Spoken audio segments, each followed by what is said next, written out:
crianças. Nada é mais forte e verdadeiro que o amor de mãe. Hoje é dia 5, quarta-feira, do mês de maio de 2021.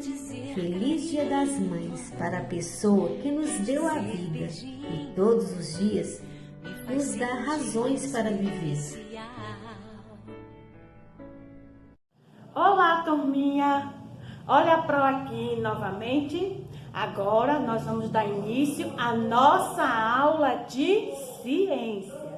Primeiramente, eu vou pedir desculpas para vocês por não estar de farda, porque houve um imprevisto com a farda da Pro e a Pro teve que vestir uma outra camisa, tá certo? Mas só foi hoje, tá bom, meus amores? Vamos lá, vamos dar continuidade ao assunto da vida dos seres vivos, certo? Hoje nós vamos dar início ao ciclo da vida. A gente sabe que todos os seres vivos, eles nascem, reproduzem e morrem, né? Então hoje a gente vai falar sobre a reprodução. Será que todos os animais, eles se reproduzem da mesma forma? Vamos ver se são todos da mesma forma ou se cada ser vivo tem o seu tipo de reprodução. Vamos lá? Então vamos lá. Você já parou para pensar que logo após o seu nascimento você precisou de cuidados constantes?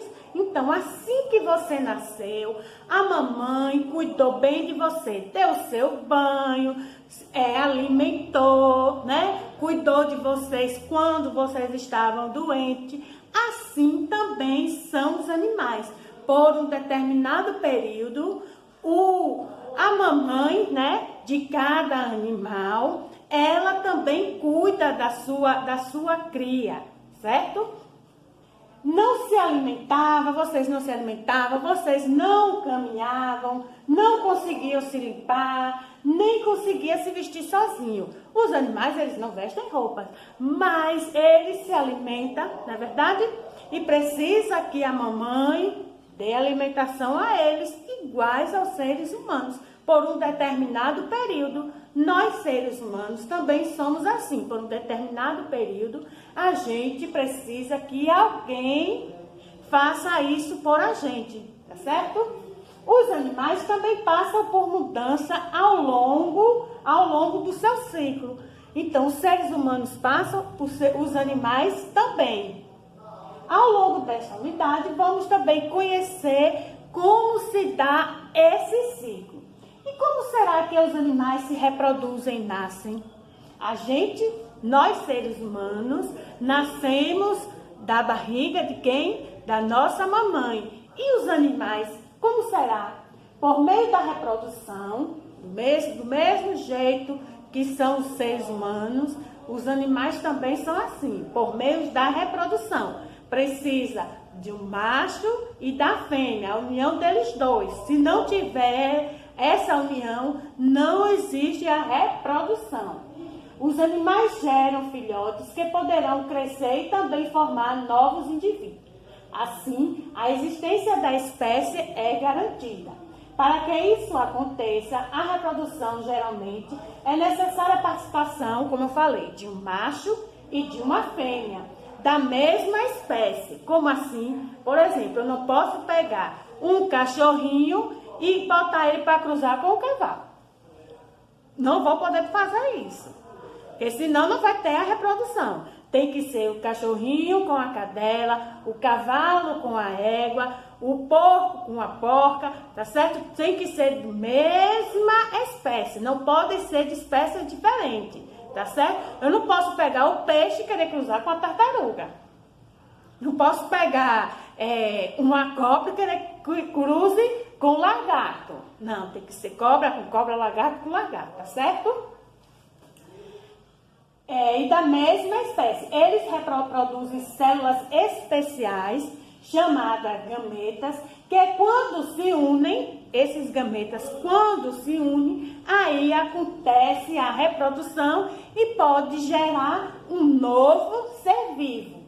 A união dos gametas pode acontecer dentro do corpo da fêmea ou que recebe o nome de fecundação interna quando é no corpo da fêmea.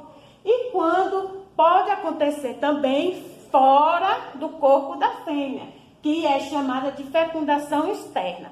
Como assim, é união dos gametas fora do corpo? Vamos ver? Por exemplo, aqui, olha. No livrinho de vocês tem um exemplo, dois exemplos. O primeiro vem, a fecundação interna ocorre quando o macho deposita seus gametas no interior do corpo da fêmea, ou seja, dentro do corpo da fêmea.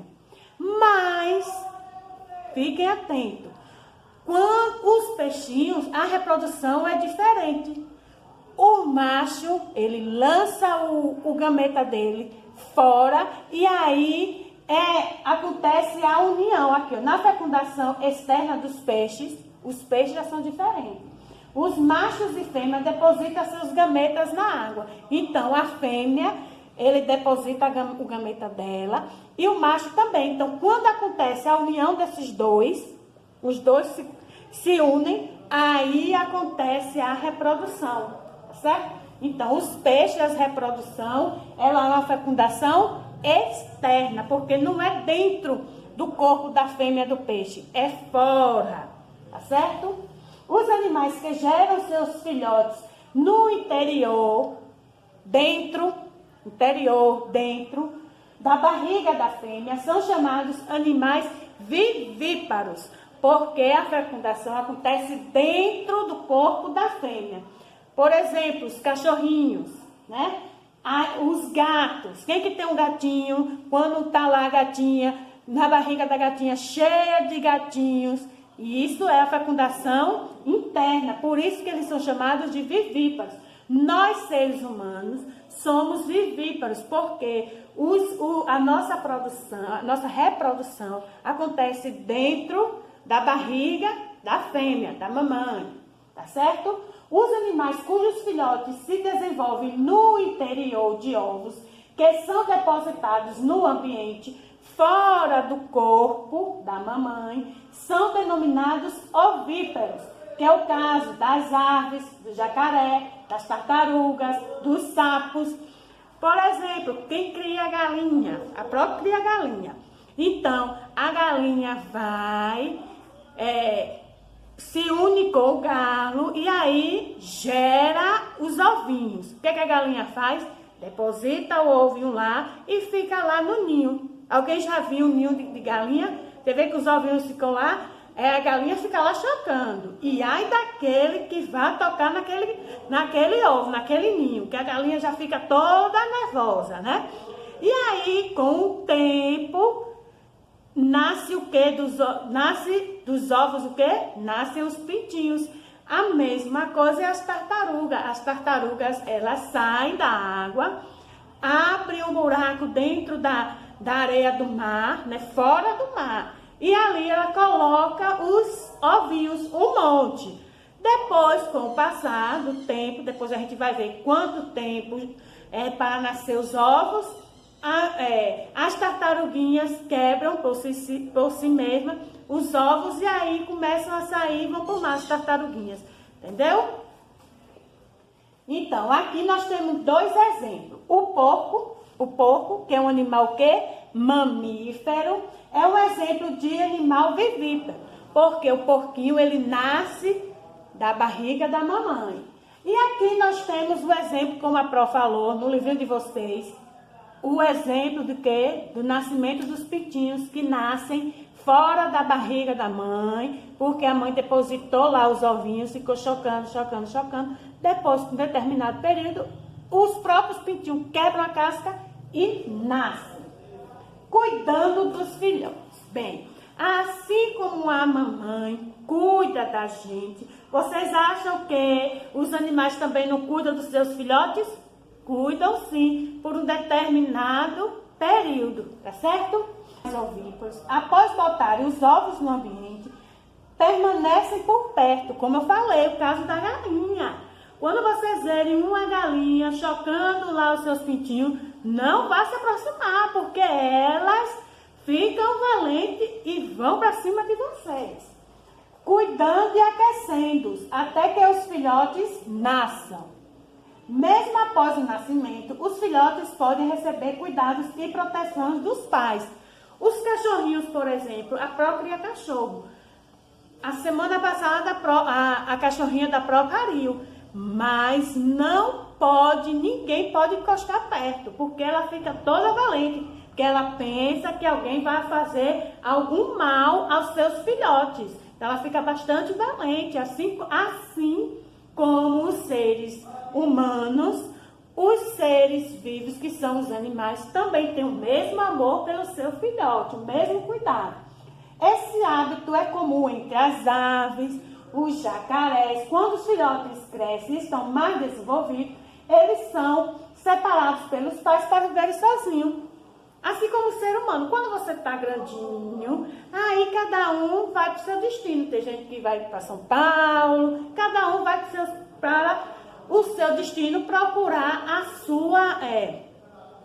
sua profissão. A mesma coisa são os animais.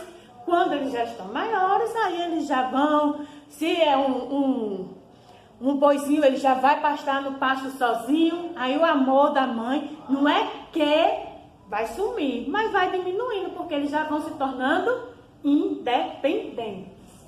Existem também animais ovíparos que botam seus ovos no ambiente e não realizam proteção até o nascimento e desenvolvimento do filhote. Assim, quando os filhotes nascem, precisam aprender sozinhos a se defender e procurar alimento. Esse é o caso, por exemplo, das tartarugas e das serpentes. Então, assim, quando as tartarugas colocam os ovinhos lá na areia, ela deposita lá e ela volta para o mar. Quando determinado período, que a gente vai ver aqui, os ovinhos, as tartaruguinhas quebram seus ovinhos e aí elas mesmas vão caminhando sozinhas até o mar, se defendendo contra os predadores, tá certo? Então aqui, ó, como eu falei, cada animal, ele tem um tempo para sair, vamos dizer, sair da casquinha, tá certo? O período de desenvolvimento dos animais ovíparos, que ocorre dentro do ovo, é chamado de incubação. Já o tempo do desenvolvimento dos vivíparos, ao qual ocorre dentro da barriga da mamãe, é conhecido como gestação. Então, gestação é quando ocorre dentro do corpo da fêmea. E incubação é quando ocorre fora do corpo da fêmea. E cada ser vivo tem o seu período. Por exemplo, a andorinha são animais ovíparos, acontece pela incubação e demora de entre 14 e 15 dias. Os avestruzes demoram 42 dias, também por período de incubação. Os pinguins, também por período por incubação, 60 dias. E assim, vocês vão vendo, né? Olha, o sapo, 33 dias. As tartarugas, 55 dias. Então, os ovos da tartaruga ficam lá depositados na areinha por 55 dias. Após esse período, as próprias tartarugas quebram os ovinhos e vão para a água. O peixe, 30 dias. Os ratos, 19 dias. O coelho, 1 mês. O gato, 2 meses. O leão, 3 meses. A baleia, 14 meses. E o que mais demora dentro da barriga da mamãe são os elefantes, que dura de 22 a 24 meses. O ciclo de vida de um ser vivo pode durar minutos ou centenas de anos, conforme a espécie. Algumas bactérias, por exemplo, podem completar seu ciclo de vida em cerca de 30 minutos. Outros seres vivos, como as cegonhas e alguns tipos de pinheiro, podem viver 4.000 anos ou mais. Então, vocês viram como acontece o ciclo de vida do ser vivo. A gente viu aqui que cada ser vivo tem um período, tem uma forma, entendeu? Não são todos iguais. Cada um tem o seu período e cada um tem a sua forma, não é verdade? Então, vocês vão fazer essa pesquisa aqui, olha, na página 27 e vão, aqui é para responder no caderninho de vocês, tá certo? Você vai pesquisar o nome de um animal, certo? A duração média de vida desse animal e, se possível, colocar uma foto do animal, tá certo? Vamos dizer que você vai pesquisar a vida do gato. Como é o ciclo de vida do gato? A duração de vida. Será que esse gato dura 1 ano, 2 anos, 14 anos, 20 anos? E botar uma foto do gato. Eu estou dizendo gato, mas você pode pesquisar o animal que você quiser, tá certo, meus amores? Faça essa atividade e poste lá que a Pro está no aguardo, tá certo? Tchau!